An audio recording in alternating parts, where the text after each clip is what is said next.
On today's Ask Miyazaki, we talk about social media marketing challenges, engagement, and B2B social.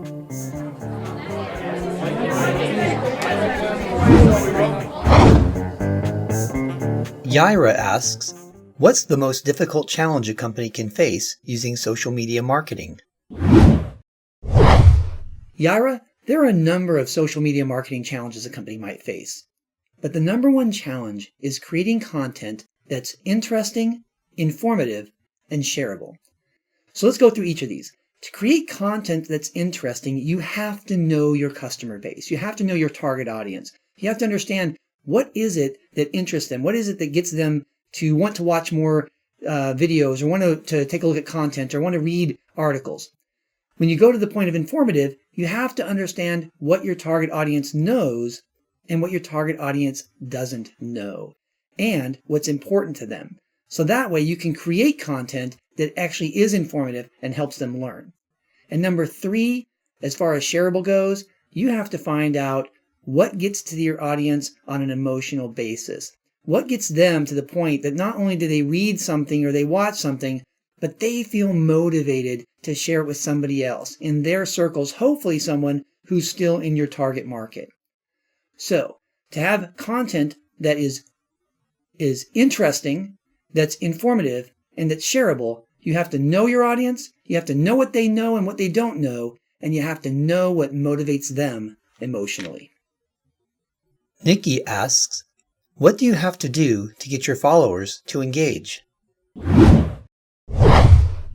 Nicki, to get people to engage, what you want is not just anyone to engage, you want people to engage in a meaningful way. And you want to get your target market to be engaged with you. To do this, you need to do what's called three-path engagement.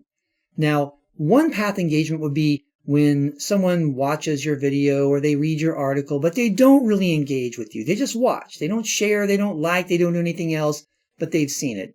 Zero-path engagement would be if they never even saw your material. You don't want that, obviously.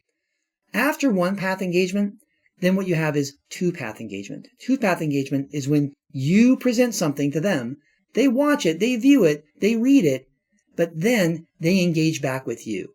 They like your article, they comment on it, they share your video. Whatever it is that they might do to let you know that they have actually started to engage.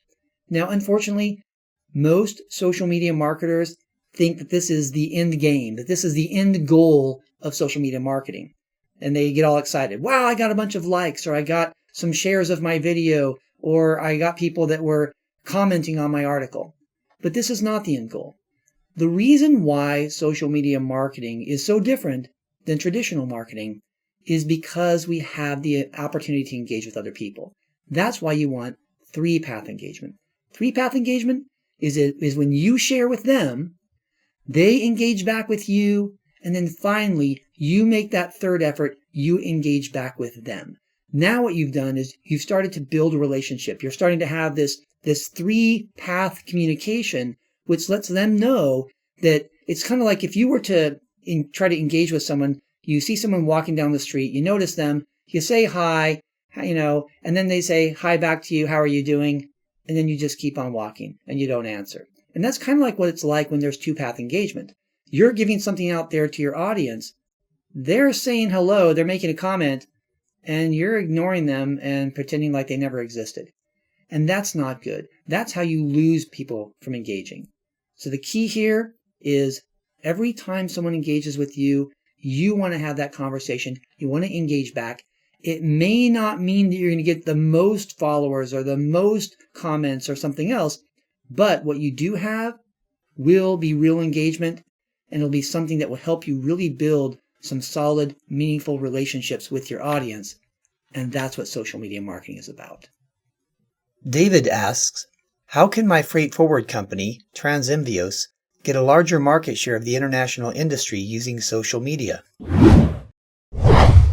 David, I want to address two different answers to this question. First of all, I want to talk about the idea of business-to-business companies using social media. And then let's talk about the international aspect.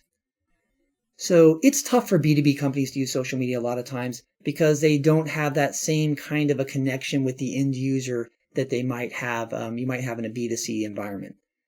But for B2B, you really have to kind of go back to the answer I had in today's first question, and that is make sure that you create content that's interesting, informative, and shareable. In other words, you have to make sure that there's something out there that people can use, and when they can use it, they're going to share it. Not necessarily just sharing it with your clients, but sharing it with other people in the industry as well. And you'll start to be seen as a market leader of producing solid content in your field. Look at the strengths that you have, the skills that you have, and look at the people you know to try to create this content. And then create it and make sure it gets out there to your audience and invite them to share it with their audiences as well. When you can take something like transportation and you can make it more effective and more efficient, you've helped everyone in that particular transportation or that distribution channel. Number 2, as far as international goes, you may have to really start to look at your marketplace and understand if your international marketplace speaks different languages, you may have to start creating content in different languages as well. You may decide to have separate channels for that so you don't kind of get your particular channel mixed up. If someone's watching something in English and then they speak Spanish or vice versa, you don't want to necessarily have to sort through the post to decide which one is going to be in your language. But you might end up opening new channels in different languages, take your content and translate it over so that way you can start to reach those other audiences. Again, the more that you can help all the people in your particular channel, the more efficient and effective you made that channel and you've provided value. That's it for today. Thank you for everyone who sent in questions. Please keep the questions coming. Send them via Twitter using the hashtag AskMiyazaki. If you're not already subscribed, be sure to subscribe so you don't miss future episodes of Ask Miyazaki, The Marketing Minute, and anything else that might come your way. Have a great day.